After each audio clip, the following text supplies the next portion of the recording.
Good to see you again. Many thanks for joining us.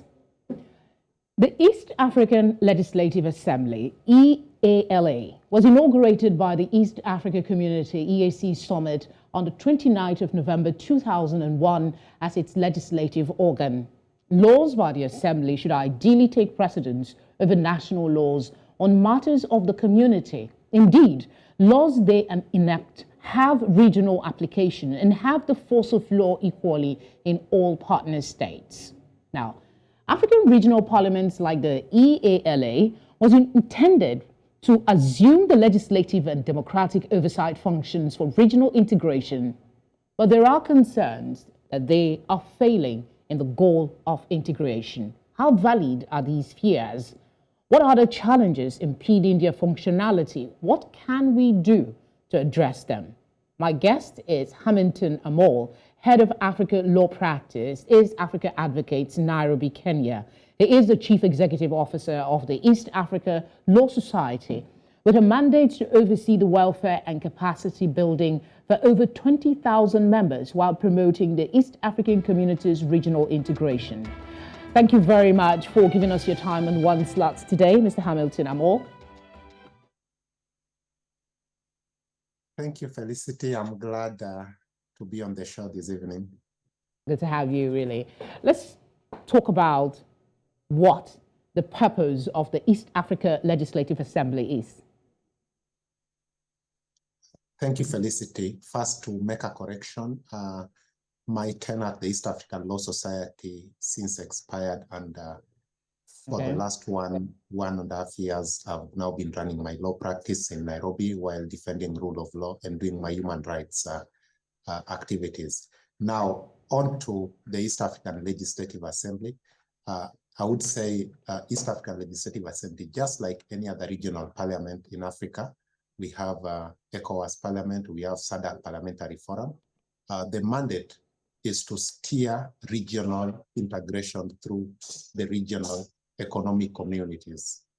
The purpose of Parliament is basically to play the legislative function. Every regional economic community requires laws for it to operate, and these laws require an organ with a mandate to make them. So East African Legislative Assembly has as the core of its mandate to make laws for steering the objects of the East African community, which is one, to ensure that we have a functional customs, unified customs. Two, to ensure we have a free movement of capital, of labor, of persons, of services, of goods.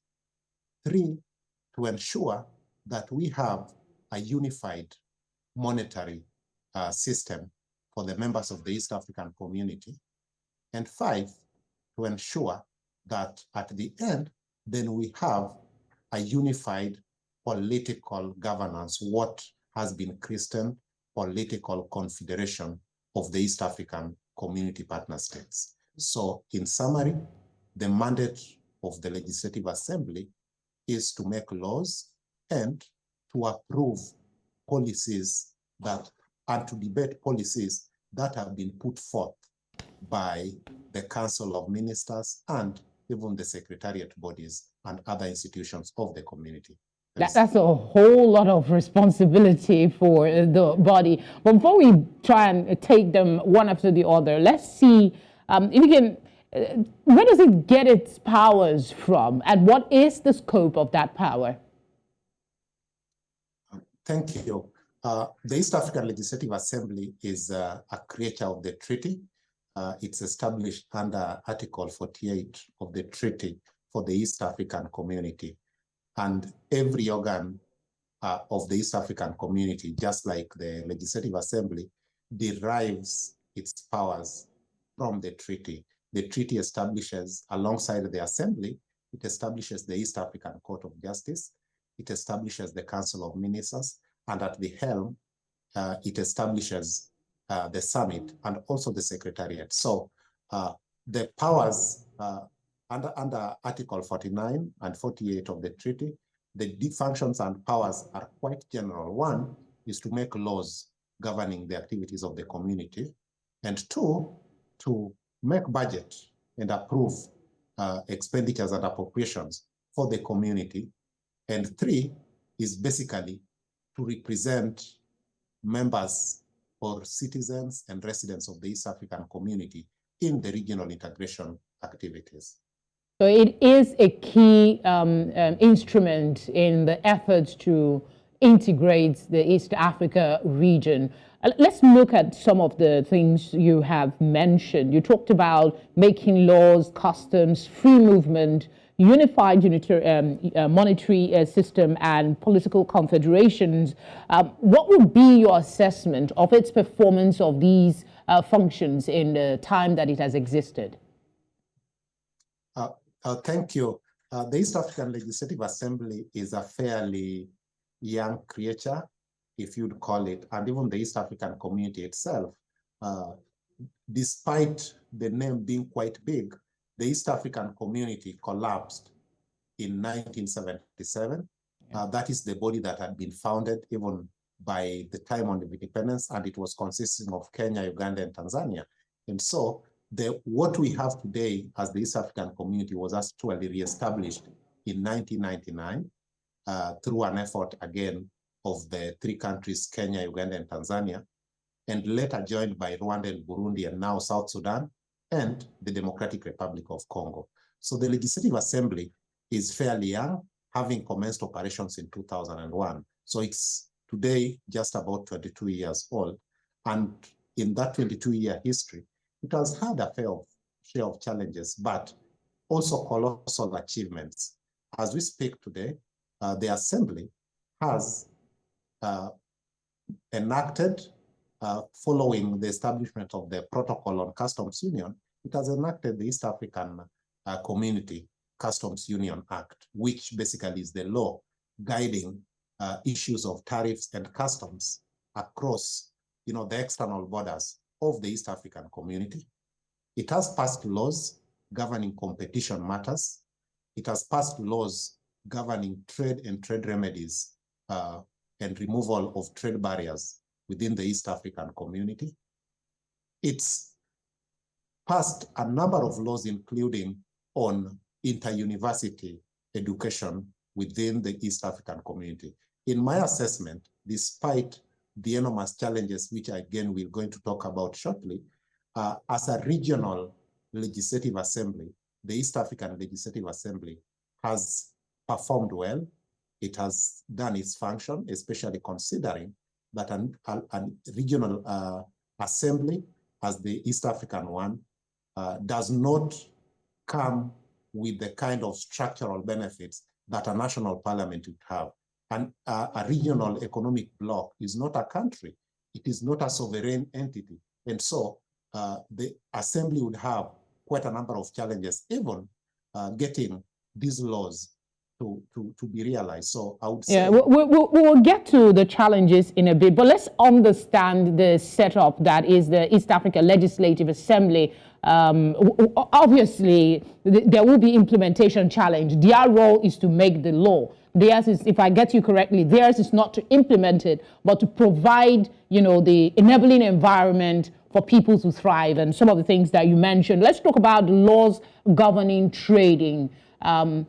This is something you can actually see if it is working, if maybe is there like a domestication of some of these laws that they are making as regards trade, for instance.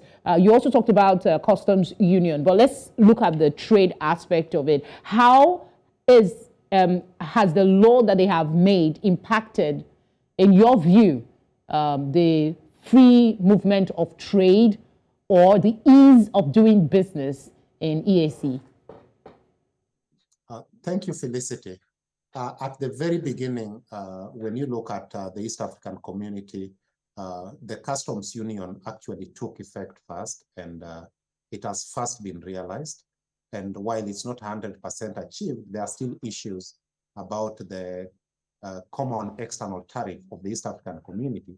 But the laws that have been put in place and the regulations, courtesy of the work of the East African Legislative Assembly, has brought us to where we are. Today, as a regional economic community, all members of the East African community, with the exception of the new entrant, that is the Democratic Republic of Congo, apply common regulations when it comes to governance of tariffs, even at domestic level. Parliament enacted the East African Community Customs Union Act, which then was adopted by each member state as a common customs union act. Basically, when each member state enacts their customs laws, they make reference to the community's common customs union act. And that's something significant.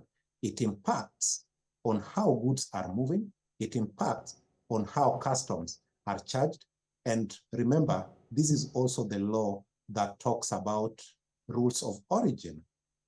As we speak today, goods originating from within the community, and there are rules that have been set again through the law, what determines originality, then these goods are not subject to any form of customs, provided they are moving within the community. There are issues about determination of conflicts or disagreements when it comes to assessment of customs in cross-border movement of goods. There were challenges in enforcing or basically realizing the common customs union, which then necessitated the passing of another law by the East African Legislative Assembly, what we call Elimination of Non-Tariff Barriers Act. The performance of that law is something that can be debated, but the fact that the Assembly took a bold step to realize that an integration in terms of free movement of trade or services or capital will not be realized only by a common customs management, but by also looking at non-customs aspects of trade that serve as barriers. So the Assembly has looked at both tax and non-tax issues in trying to ensure free movement and realization of free trade within the community.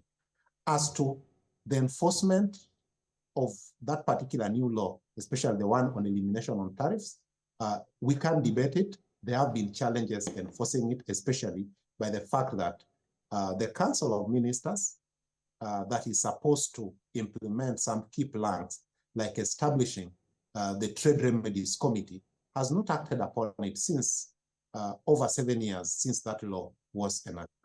Not to jump the gun, but you mentioned the Council of Ministers. I think there is a study that suggests that some of the functions of the Legislative Assembly is in conflict with what the Council of Ministers are supposed to be doing. How true is that suggestion, and what's your opinion? Because if they are supposed to do something now that they've not done, does that validate the concerns that both working seems to be doing the same thing? Of course, as you'll appreciate, these are regional bodies, and there are overlap of functions and powers. As things stand in the community, the council wields lots of powers, and they sometimes could be seen as stumbling block to the realizations of the efforts of the Assembly. One of the things, as I've already mentioned, is that while the Assembly has enacted a law and provided for the setting up of a particular committee for trade remedies, then the rolling out and operationalize and empaneling such a committee is the work of the council. I would give example with at national level. Parliament at national level would pass a law, say, creating a particular body or institution or committee, but it's the executive that would eventually then determine who the members are and operationalize it. So you realize that at that point, Parliament's hands get a bit tied on whether they can then push for reinforcement or realization of that very law that they've already debated. So at this point, probably we should be able to realize that the council has its mandate, it has its powers, but the truth is there are areas where there could be overlaps Okay, I think if we have time, I'd like to hear your thoughts on how these overlapping responsibilities can be addressed so it doesn't, impede the effort, because the whole point is to foster integration, better integration in the region. Before we go and explore more of the challenges, I want to go back to some of the purposes you highlighted earlier. One of them is the the creation of a unified monetary system. What would you say we are at with that? Because I know there is another, there is one for, I think, ECHO now. Is it for the West Africa region or the whole of Africa? And then you have EAC saying they're looking for a unified monetary system. First up, where are we with that? And what would be the benefits of having that for the EAC? Thank you, Felicity. The stage where we are at is the realization of the East African Monetary Union. The protocol was enacted way back, and the laws to operationalize that protocol again have been passed. The East African Monetary Union Monetary Institute has been created, and currently the discussions that are going on at administrative level, that is at the council and at the summit, are on who among the member states will host this particular institution. And we believe once that question of hosting is settled, then we will see a lot much of its activities being rolled out, because it's the institute that then will guide the policy and implementation of the monetary union.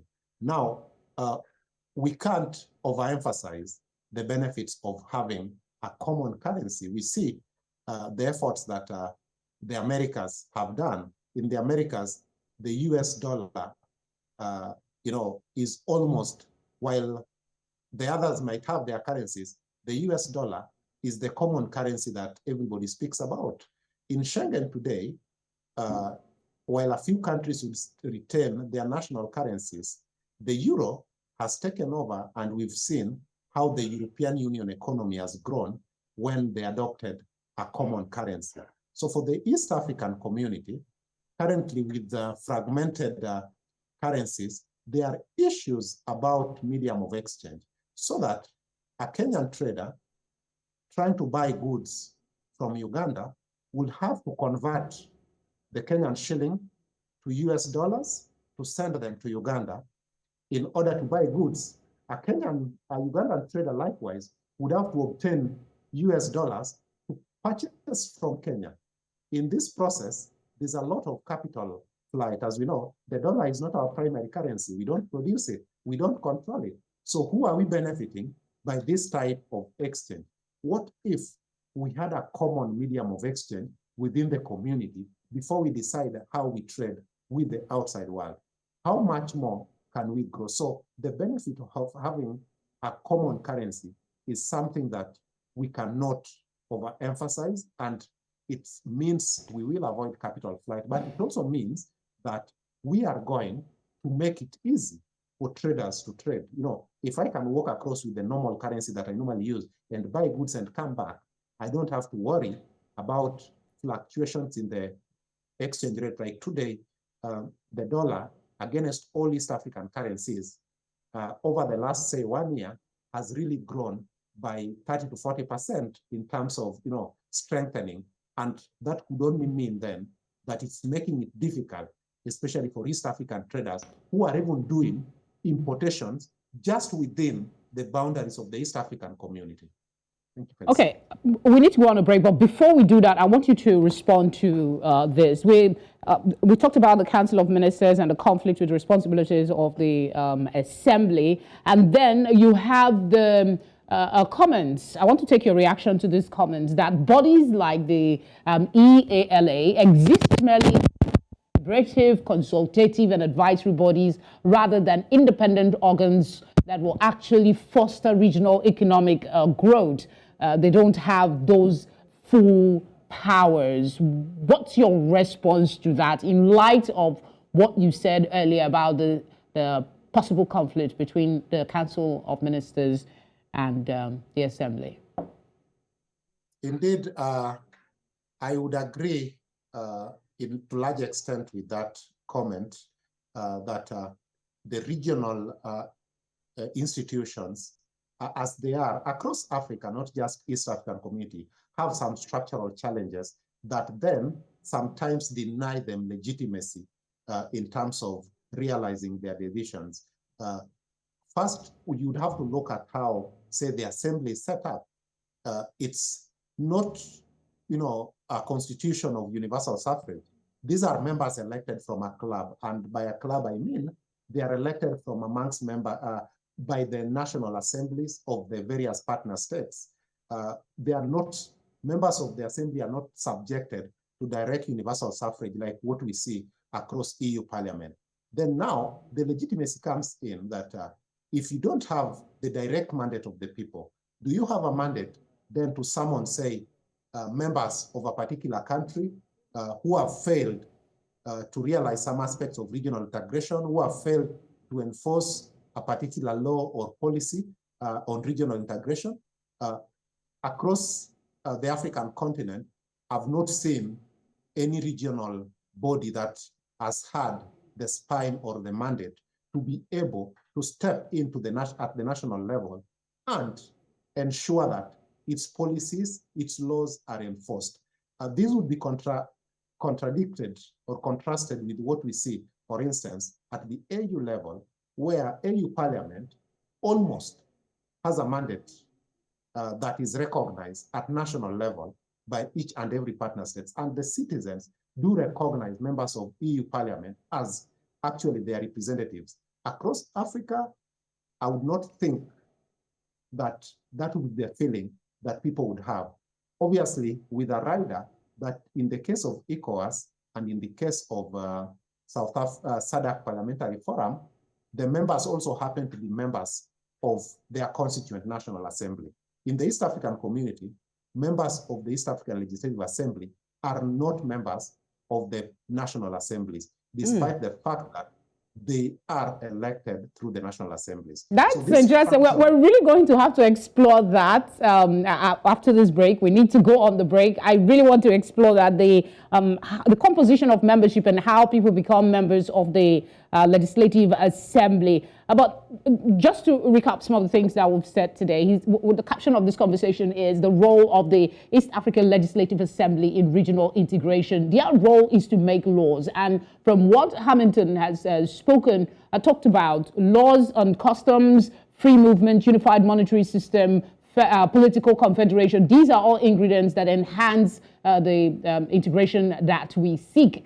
But expectedly, there are challenges. We've already started talking about some of them. We'll look at them a little more extensively and how these can be addressed, if possible, to improve the functionality of the Legislative Assembly. That's after this break. Stay with us. Good to know you're still with us. I still have Mr. Hanningtone Amol speaking to us all the way from Kenya. Before we went on that break, you were talking about the composition of the House. Can you tell us what is the composition of membership, and how does the House membership, what is the makeup of the House membership, and how do you become a member of the House? You've already talked about the acceptability of the decisions that they make.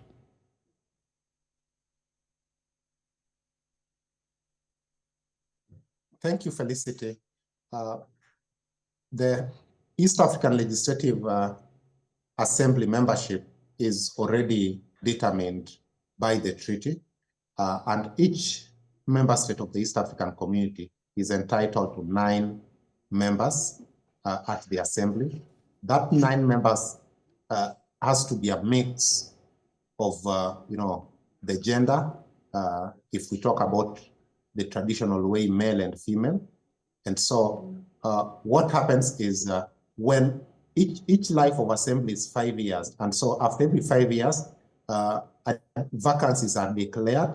And when they're declared, then the National Assembly of each partner state publishes an invitation for people to express interest to be elected to the East African Legislative Assembly.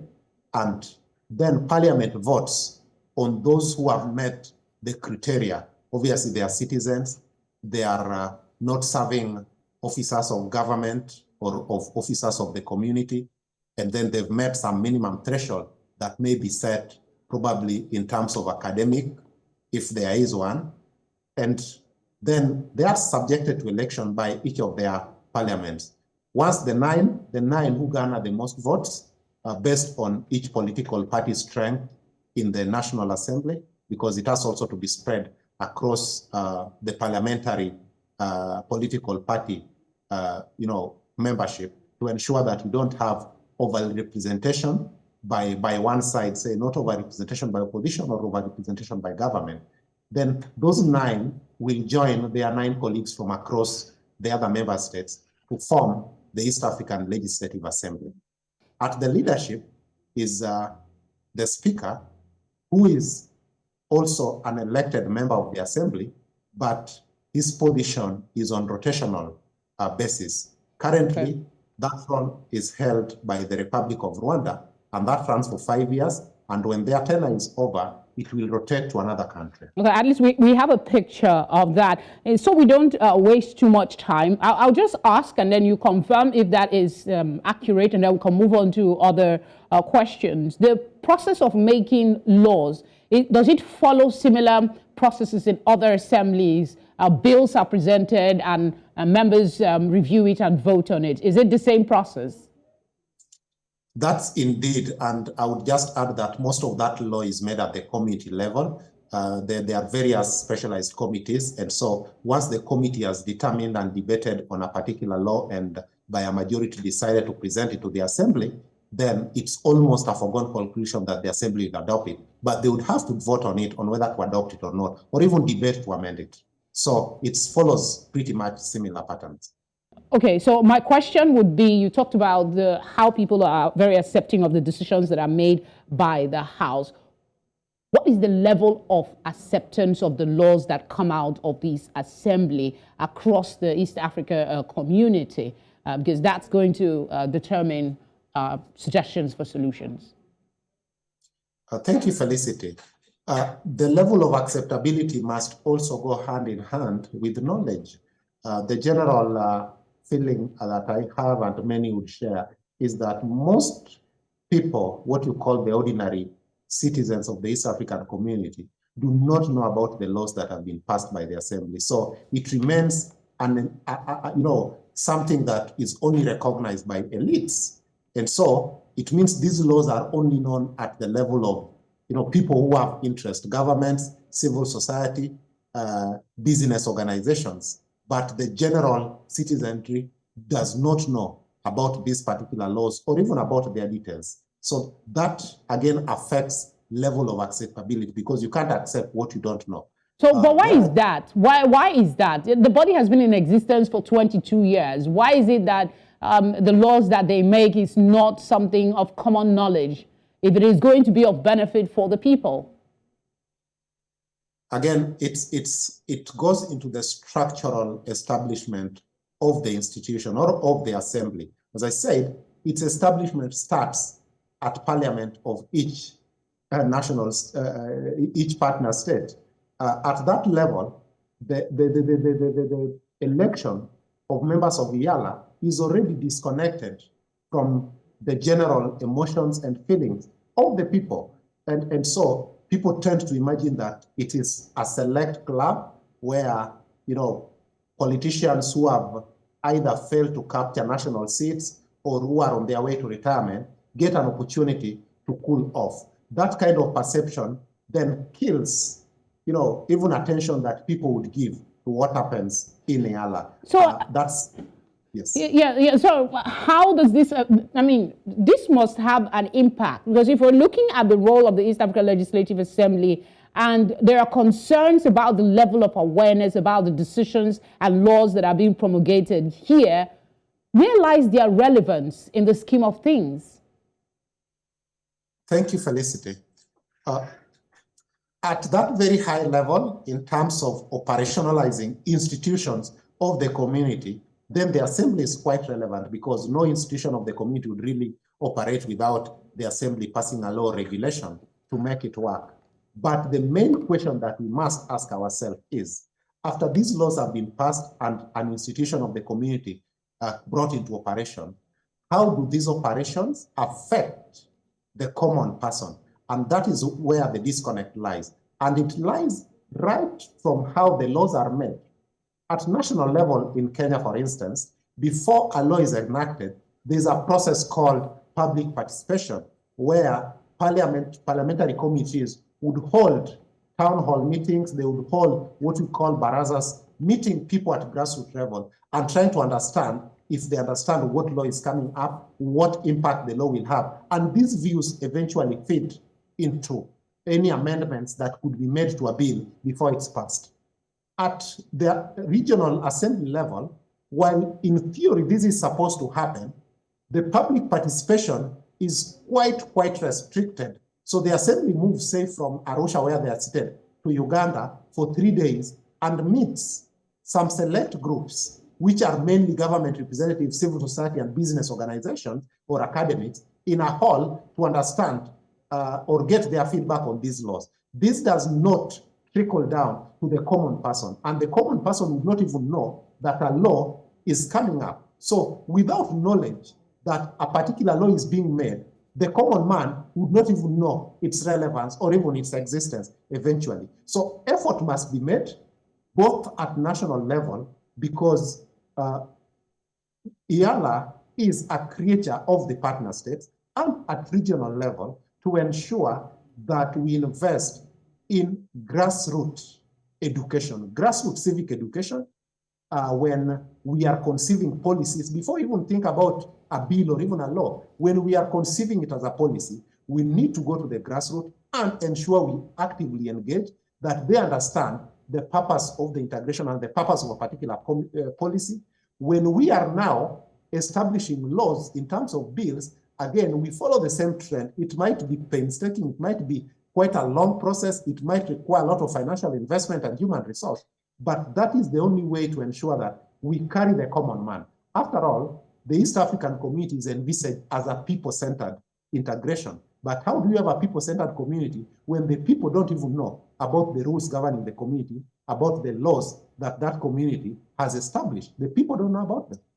I guess that's why conversations like this are imperative, that we have them consistently, because if people don't know, they don't value what they don't know, no matter how important it is. So that's one of the challenges, just to, from what you've mentioned most of the challenges actually, but just so we can encapsulate it for someone who is tuning in and don't quite get it. What are some of the major challenges that, there is a lot, but what are the major ones that affect the viability of the function of the assembly? Thank you, Felicity. The very first one is visibility. While this is a regional assembly, it is not as visible as the national parliaments.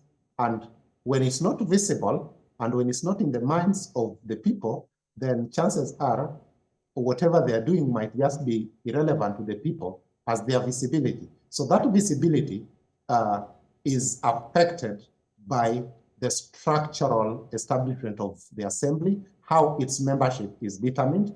And so the formula of electing members is another challenge, as it then impacts overall on how the assembly is perceived and the knowledge that people have of the assembly.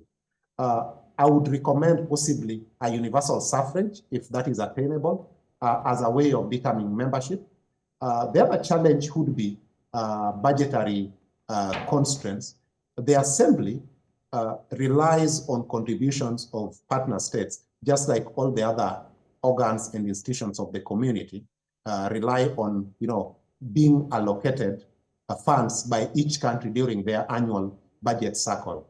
The experience is the allocation given, for instance, to the East African community totals to just about $100 million per year from the partner states, to be shared by the three major organs of the community and all their institutions. You can see with such a paltry budget, then even the Legislative Assembly may not amass enough financial resources to do what they ought to do. For instance, what I'm suggesting, like, wide-scale civic education around the year, where they roundly engage, they sit in various areas, they move to the grassroots, they visit border areas, interact with business communities, they visit academic institutions, interact with students, and they promote activities that ensure that they routinely interact with the actual people and not just elites. That would require financial resources. So financial resources is one challenge. But then when you all put them together, then I would say the challenge is how our regional communities, institutions are set up. They are set up at government to government level with the little involvement of the people, and the assembly is not exceptional. That is quite comprehensive. Thank you very much, Hamilton. There is one challenge that I'd like to bring up. It's all interwoven, but I want your perspective. It has to do with conflict of interest among members on whether to promote the interests of the community as a whole or their respective estate interest. There are those who believe that this translates to compromised quality of the bills that are presented and might get passed. Do you agree with this sentiment? If yes, how is this impacting really the laws that they have made so far? Are there any laws that have questionable intentions that readily comes to mind as a result of this? Thank you, Felicity. I would first say that every politician, be it at regional or national level, represent partisan interest. I've not come across a politician who does not represent partisan interest. So I agree. The assembly is not exceptional. They may not even represent interest of their plug countries. They represent political interest. For example, if you have members of opposition and members of government from one particular country, you'd not say they are speaking, from the same platform. But when they join at the regional assembly, we've seen less of that. Once in a while, especially when it comes to determination of the speaker, like last time when we were determining the speaker of the House, there were palpable tension emerging between, Burundi and Rwanda and South Sudan. Each one trying to pull towards themselves, but those are only the rare occasions where we've seen such kind of nationalistic tendencies. So I would say at the regional assembly level, the nationalistic tendencies are quite mute. They don't come out because, again, the laws are enacted after proposals. The laws are rarely originated as private members' bills at regional assembly. So the laws come as proposals from the Council of Ministers. At the Council of Ministers, decisions are achieved by consensus, meaning all the countries have agreed on that particular position that there is need to enact a particular law, and then the proposal is submitted to the assembly and committed to a committee of the assembly. So the nationalistic tendency is likely to be experienced at the Council of Ministers level, where the bills originate as policies compared to the regional assembly. Okay, I would have called for a break now, but I just looked at the time. It's far gone, so we'll just ride on and talk about how we can make them more impactful in spite of these challenges. That's the question I want to ask you. How can we make them? There are plenty of challenges, you've highlighted them, but in spite of them, what can we do to make them better? The very first thing that comes to mind, in addition to all that I've said, I don't need to repeat myself, is that there has to be a common joint between the regional assembly, that's EALA, and the national assemblies. Currently, there's none. They don't have a common platform where they interact. And so EALA operates on its own while the national assemblies operate on their own. Yet, at the end of the day, it is the national assemblies that are supposed to achieve the framework for realization at national level of the laws passed by the East African Legislative Assembly. So there has to be some commonness, there has to be some sort of a joint committee, and that would mean that before the East African Legislative Assembly conclusively debates a particular bill and enacts it to a law, there should be a procedure of remitting this particular bill for discussions and debate at National Assembly level, and if possible, have it voted on at the National Assembly level, so that at the Regional Assembly, it is just a mere act of ratification of a law. That would then mean that things I was talking about, like public participation, is then cascaded and trickled back to the National Assembly, so that before then the law is voted on by the National Assembly, it will be the duty of the National Assembly to take it to actually the people, to let them know that the East African Legislative Assembly is planning to enact this particular law. This is what it means to you. Can we have your views? You know, that means then we are going to have a union of purpose between the community and the partner state.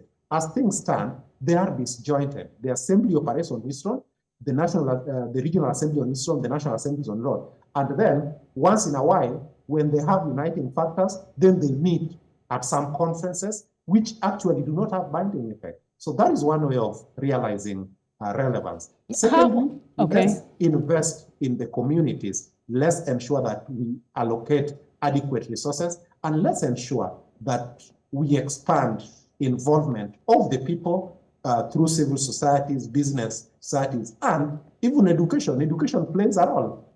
As of now, I would be surprised that the curriculum, educational curriculum, right from elementary school in the East African community, does not pay much attention to activities of the community compared to how they pay attention to national activities. Okay, I want to go back to the integration and the collaboration you talked about between the state and the EALA. I got that from you. I didn't know that's how you pronounced it. So the Council of Ministers, you talked about the clash sometimes and the bureaucracy that occur. Is there a way there can be a measure, do you think, if, I mean, the concerns are likely duplication of responsibilities, how can we separate them? Is it even possible? Indeed, the Council of Ministers is a political agency, basically a grouping of various ministers representing the interest of the partner state. But it happens to be the most powerful body in terms of policy setting and policy execution. The summit sits at the top, comprising the president, but it merely acts on things that have already come. It's a political organ, but acts on things that have been done or recommended by the Council of Ministers. One of the things that I would recommend is to give the Legislative Assembly its true power, including power to summon the leadership of the Council of Ministers, especially of the sectoral committees, which, when they are not performing there, to question them. The same way at national level, a cabinet minister can be summoned and even,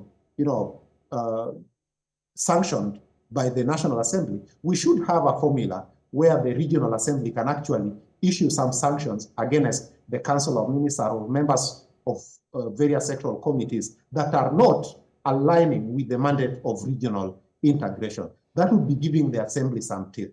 As things stand now, even though the Assembly sometimes invites the various sectoral committees of the Council of Ministers to its committee sittings and questioning them, at the end of the day, what sanctions can they give against these particular ministers or sectoral committees, when you also look at it that the same ministers are the ones who are actually sitting on the budget and determine what actually money you are going to get. So how will this work, really? How then will who will be responsible for creating these suggestions for sanctions and power? Basically, you're talking about the Assembly having a little more power to do certain things. But if they are in charge of the budgetary allocation, like you rightly said, where does that leave us for a solution? If we had a proper structure, then the power of determination of things like budget would be done at the National Assembly level. And so once the National Assembly of each partner state has voted on how allocations, what allocation should go to the East African community, and then the Council of Ministers does not have much powers to tinker with that. That power should be denied to them so that the Council of Ministers' role should merely remain to guide the Secretariat and not to act as an intervener between whatever it thinks and the powers and activities of the Assembly or even of the Court. When we go deeper, you notice that these powers of the Council of Ministers also even interferes with the independence and capacities of the East African Court of Justice, not just the Legislative Assembly. And so these are things of real concern. If these ministers are representatives of their countries, could we then have a formula where they are answerable, at least about their activities at the East African Community level Council of Ministers to their national assemblies, and in a way that those national assemblies can also interface with the East African Legislative Assemblies. For instance, if we want to question the minister of the East African Community from Kenya at Kenya's National Assembly about some decisions that they've made at the Council of Ministers, then a relevant committee of the Legislative Assembly at the regional level should be granted at least some observer status or even ability to be represented at that sitting of the National Assembly and also express their interest. This way, we are ensuring integration and actually ensuring real accountability. The members of the Council of Ministers do not feel really answerable to the Legislative Assembly because they feel that the Legislative Assembly, as opposed to the national assemblies, do not have powers over them as individuals. I mean, it's been a wonderful conversation, Mr. Hamilton Amol. Thank you very much for speaking with us. I'd really love to continue, but my director is telling me we're out of time. So thank you very much. And I hope we'll circle back to you sometime in the future to talk more about how we can better integrate Africa. Thanks for your time. Thank you so much, Felicity.